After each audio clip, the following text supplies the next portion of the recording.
10वां अंतर्राष्ट्रीय योग दिवस दुनिया भर में मनाया जा रहा है। केंद्रीय मंत्रियों और कई राज्यों के मुख्यमंत्रियों ने योग कार्यक्रम में हिस्सा लिया। केंद्रीय मंत्री शिवराज सिंह चौहान और ज्योतिरादित्य सिंधिया ने नई दिल्ली में योगाभ्यास किया। इस मौके पर शिवराज सिंह चौहान ने देशवासियों को अंतर्राष्ट्रीय योग दिवस की शुभकामनाएं दी। उन्होंने लोगों से रोज योग करने का आग्रह किया। 10वां अंतर्राष्ट्रीय योग दिवस दुनिया भर में मनाया जा रहा है।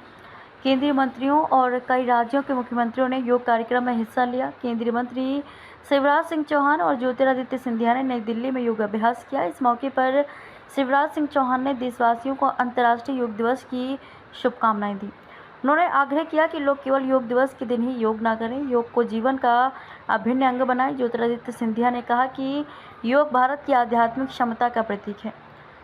केंद्रीय मंत्री शिवराज सिंह चौहान ने कहा कि योग स्वस्थ, सुखी और संपूर्ण जीवन जीने की कला और विज्ञान है।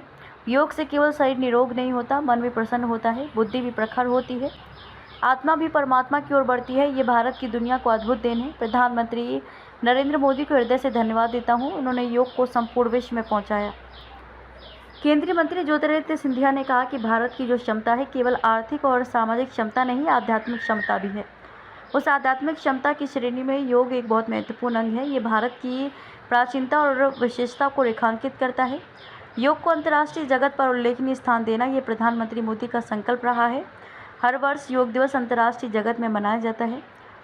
सिंधिया ने कहा कि पिछले साल संयुक्त राष्ट्र संघ में 136 देशों के प्रतिनिधियों ने प्रधानमंत्री के साथ योग दिवस मनाया था।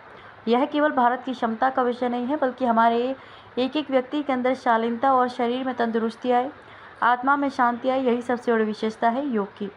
सिंधिया ने कहा कि भारत केवल अपने बारे में नहीं सोचता है, वह पूरी पृथ्वी के बारे में सोचता है। यही वसुधैव कुटुंबकम की भावना है। पश्चिम बंगाल के राज्यपाल सीवी आनंद बोस ने कहा कि विश्व ने योग के माध्यम से भारत को देखना शुरू कर दिया है। योग युद्ध के बजाय शांति की स्थापना करने के भारत के प्रयास का प्रतिनिधित्व करता है।